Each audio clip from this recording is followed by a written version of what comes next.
Welcome to the Software Process and Measurement Cast number 703. I'm Tom Cagley, your host. Today, we wrestle with one of the basics of Agile.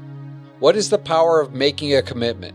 Making and keeping commitments are core components of professional behavior. It is a promise to perform. Whether Agile or Waterfall, commitments are used to manage software projects. They're used to drive behavior of teams, too. We also have a visit from Jon M Quigley, who brings his Alpha and Omega product development column to the podcast.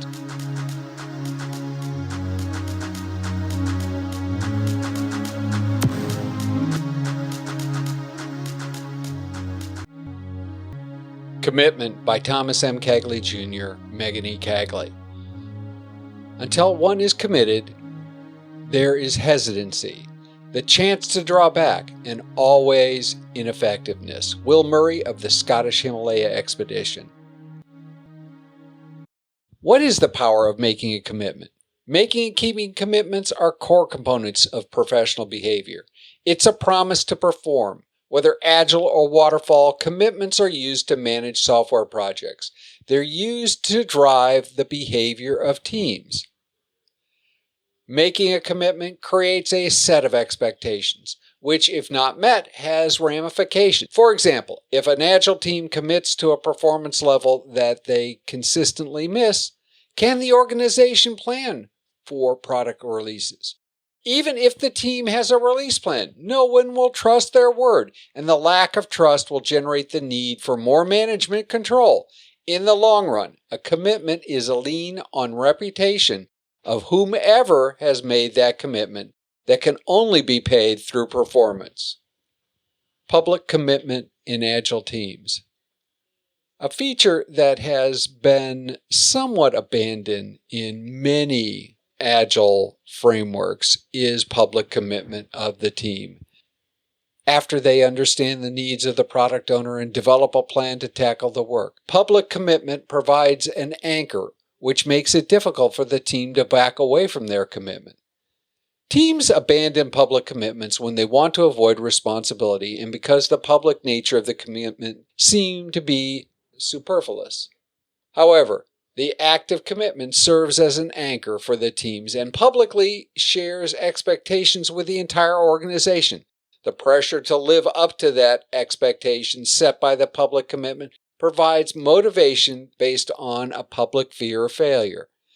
Public commitment is part of the planning game that tends to be avoided, overlooked, or done privately. The team's failure to publicly commit creates ambiguity toward the commitment. That ambiguity can lead the team to strive less hard to meet the commitment. Not making a public commitment robs the planning activities of a significant power to influence the delivery by creating an anchor for the team. Transparency, when combined with goal-driven behavior, acts as a powerful tool to motivate and guide development teams. Transparent, goal-driven behaviors are an integral component of all software development techniques, particularly when applying Agile techniques. Public, observable commitments are one form of transparent, goal-driven behavior. The process of team members reporting planning work during the stand-up meeting is an important example of public commitment and transparency. In a well-oiled Agile team, each member of the team accepts the work for the day, taking the work that is the highest priority or swarming to tasks where help is needed. Everyone knows what everyone else is doing and is free to help guide the process. The act of taking the work in public is a tactical form of commitment that brings to bear the pressure to perform and support the team. Failure of an individual team member to do what they promised will injure their reputation. Non-Agile project management techniques do not foster the same level of public commitment that the daily Scrum creates. Techniques that foster stronger commitment to the task at hand will increase the likelihood that a team will deliver what they promise. This will enhance the reputation of the individual, the team, and in the long run, the whole IT department.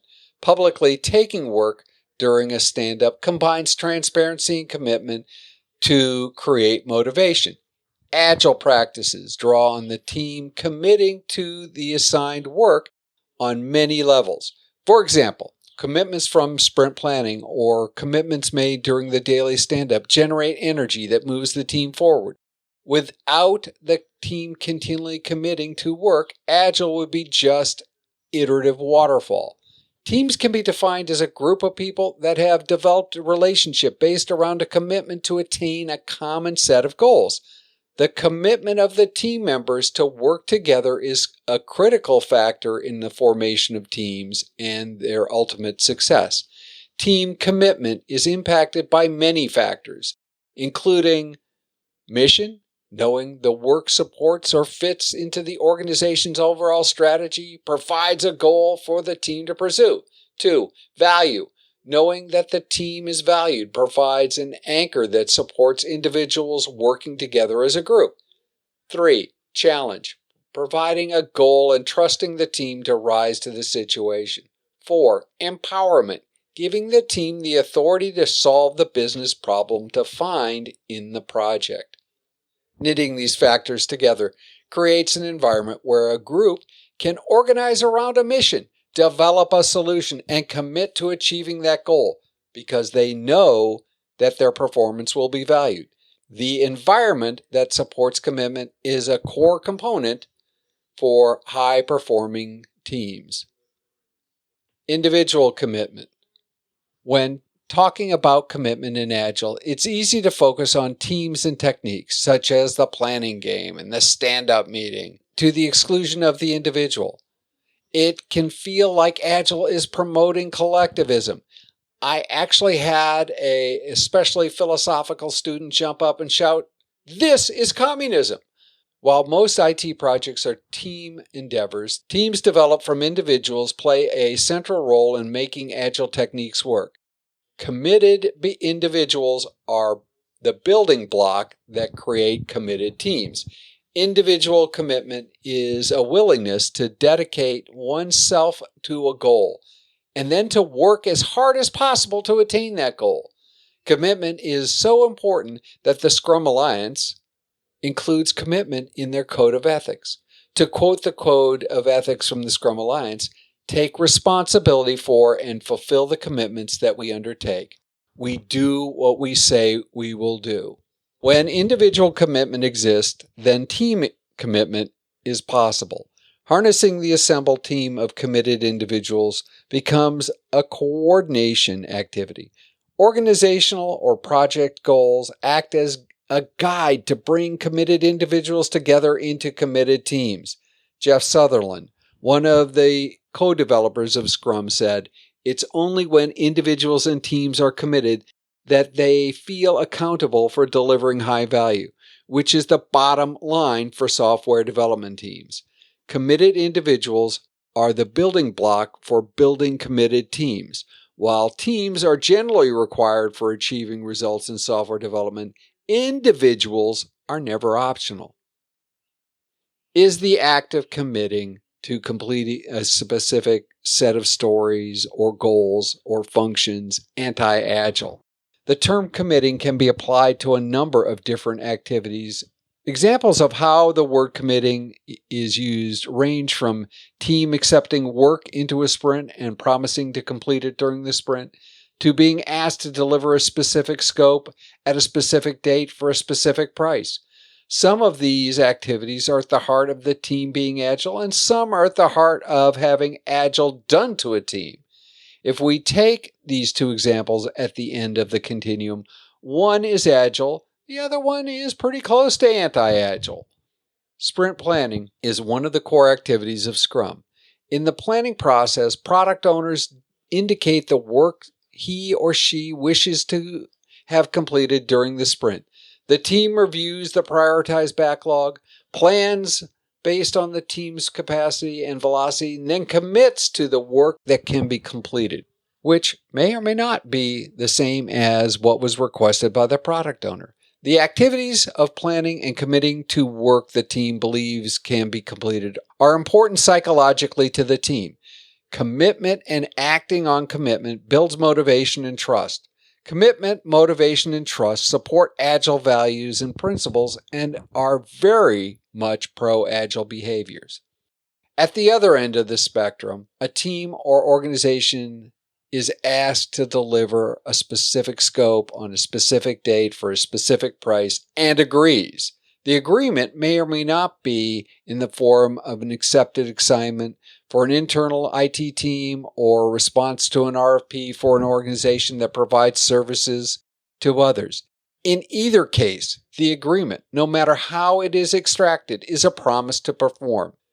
Almost every Death March project I have ever seen has begun with this type of commitment. The practice is exactly not agile. Unfortunately, as with many other poor engineering principles, many teams and organizations still feel that behavior is required for business purposes or simply as a survival mechanism for office politics. Over the life of the project, this type of commitment causes undue pressure and performance fears as teams attempt to find a path through a set of fixed constraints. Pressure and fear lead to behaviors that reduce real commitment, foster taking shortcuts, which increase technical debt, making hiding mistakes a rational behavior, and in the end, reduces trust between both team members and the business.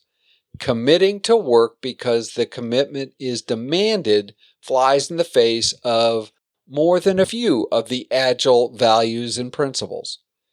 Committing to work is neither agile or anti-agile in its own right. Techniques like sprint planning in Scrum require that the team commits to the work they believe they will deliver. The process of commitment used in the sprint planning exercise occurs in an environment that supports the Agile values and Agile principles. Telling a team or organization what is required and treating acceptance as commitment is not agile. The wrong kind of commitment creates a rotten base from which to begin a project. Commitment used through the filter of Agile values and principles leads to motivation and trust. These positive behaviors lead to customer satisfaction and are decidedly not anti-agile. Thoughts, comments, all welcome. Please feel free to reach out to us at spamcastinfo@gmail.com. We look forward to the conversation.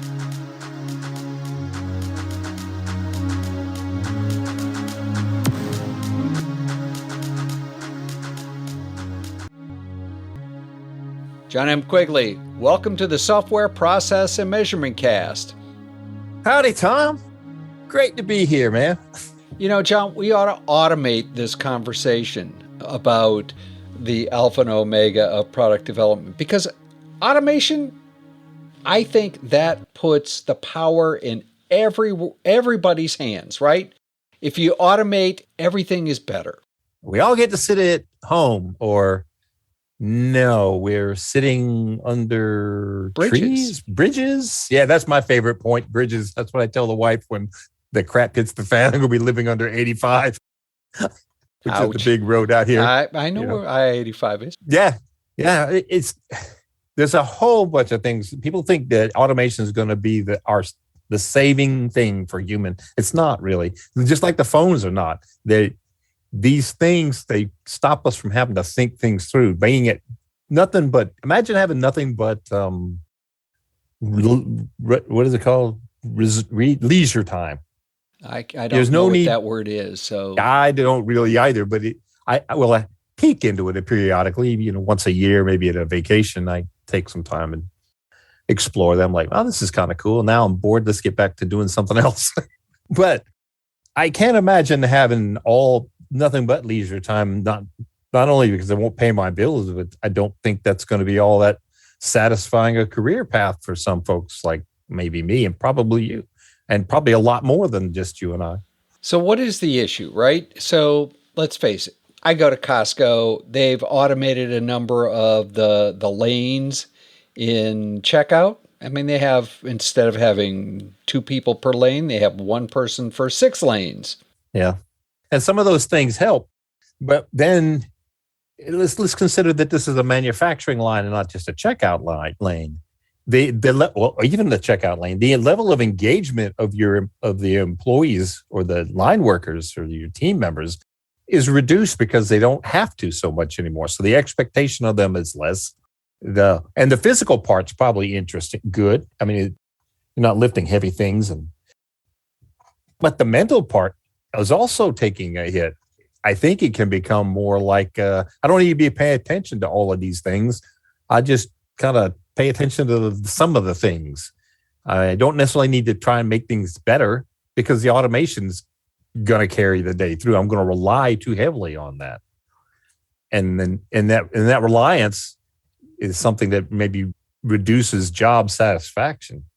And the thing that moves us forward in our teams forward, or our ability to do more things and do them better, is not automation. That's a tool, a means to an end. The talent that comes up with, hey, what if? These questions, these experiments, the exploration, that's the thing that makes the difference. And if you turn that off, then what do you have left? You talked about engagement, employee engagement. Employee engagement is important for what? It's for the employee and the organization. If an employee is not engaged, are they really fulfilled by doing the work? I'd say no. I'd say that's almost certainly no. And for the organization, if your employee is not engaged and fulfilled in their work, are they putting their best effort and their best self into on your behalf? Well, but they're not doing it on their own behalf. They're certainly not doing it for you. So it's not as a bunch of roses like some folks might think. But I can get an AI to do software estimation these days. I can get an AI to do neural linguistic programs and figure out how many stories I should write. So we have these tools that do that thinking for us. Doesn't that liberate us to think about other things? I don't know if it's supposed to think for you. I think it's supposed to augment or help your thinking process. Maybe do some of the experiments further out that the mind itself can't do. But you still have to be able to keep your people engaged to do that. Is there such a place as a perfect world where you don't have to work yet everything happens and creativity comes from where and moves us forward how? Through stimulation and AI? I don't know. And to be honest with you, the whole, what is the reason for employee engagement is tongue in cheek. I mean, I think both of us understand the need for employee engagement, and especially in knowledge work, without engagement, you end up with exactly what you asked for, hopefully, not necessarily what you really wanted or really needed. Right. You know, we talked about time a few months ago, and one of the things that we explored was the fact that you had to ask a lot of different questions. If you're just given the answer and don't have any engagement, how do you ask the right questions to know whether or not you asked the right question to begin with, right? I say it could easily be argued that the experiences are what put you in a position to ask good questions. And the experiences come from engagement. How do we stimulate engagement in a scenario where some of our work is going to be automated? I think you have to find places to redirect that. For example, I just wrote an article for Assembly Mag on automation of the manufacturing line because I had talked with a few managers and they said the automation lines are the manufacturing lines are cranking out thousands of parts rapidly and even doing the measuring along the way. And so that the people that were maintaining the lines were more or less not fully engaged, right? It couldn't have been a very happy life for them from a motivation perspective. And we were trying to figure ways to find other ways to further their engagement and the company's interests at the same time. Things like, okay, so the line's automated. You can't spend that money again. You're probably restricted on what you can do. But there are things in the entirety of the process that you can do that require some people to think and create. Automation is an investment in many cases. And you don't make the investment without having some indication that the investment might be worthwhile. And that's through some kind of creation and exploration with a human. Quick exploration with the talent that you have on hand. A few months ago, I was rereading Agile Conversations by Squirrel and Frederick. And in chapter 5, they talked about joint design. And the metaphor that they base the chapter on, or at least that part of the chapter on, the old product introduction of cake mixes back before even you and I were born. And people up to that point had done scratch cakes, and they introduced it, and it was just pour the stuff out and pour water in, and wham bam, you got a cake. And it didn't work. Nobody wanted it.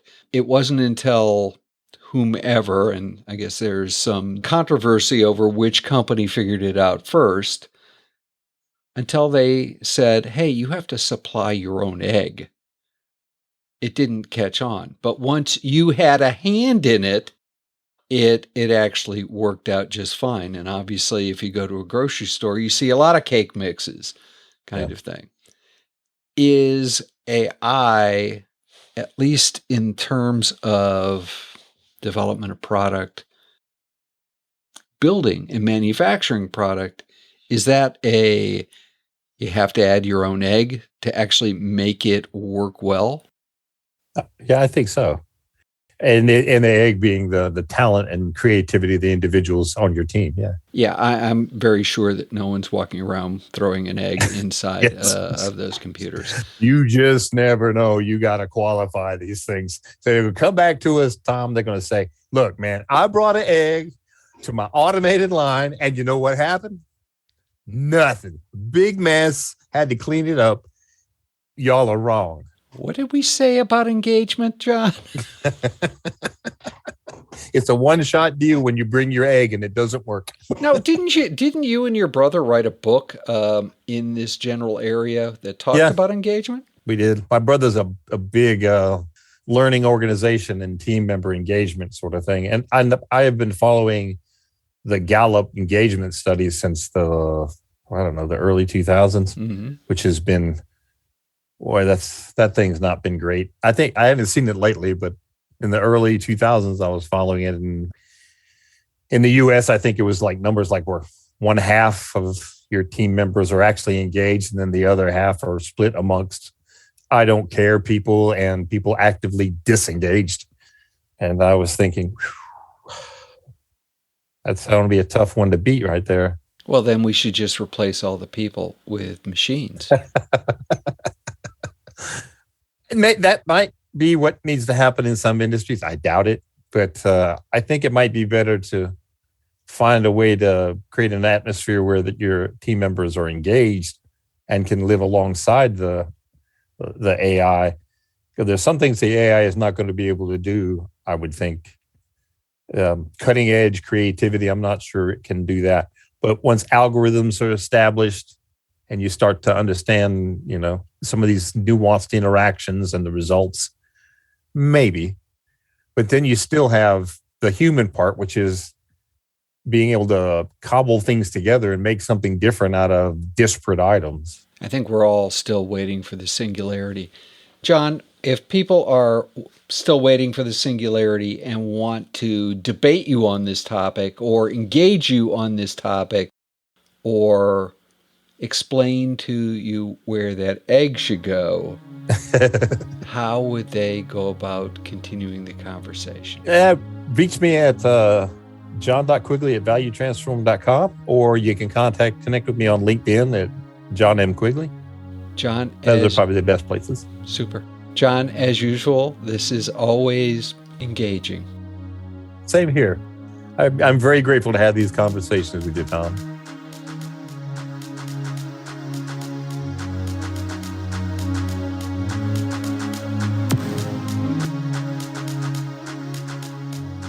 In Reread Saturday News, Chapter 7 is one of my favorites in Why Limit WIP? We Are Drowning in Work.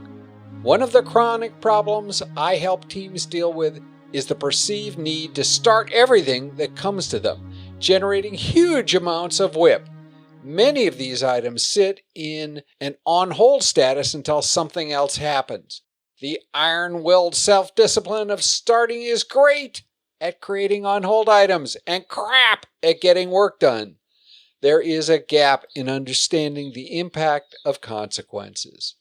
Remember to buy a copy of Why Limit WIP? We Are Drowning in Work, link in the show notes, and read along. Hey, one more thing. We are getting ready to run the poll for the next book in the Reread Saturday series. Take us through the rest of the summer. What should I have in the poll? Let me know. Shoot me an email at tcagley@tomcagley.com. Leave a note on the blog, Twitter, #SPaMCAST. All good. Let me know. In the SPaMCAST 704, we'll talk to Stuart Leo, founder and CEO at Waymaker.io. Leadership is incredibly important and requires constant attention. If process improvement is a never-ending journey, why do so many people ask, are we there yet?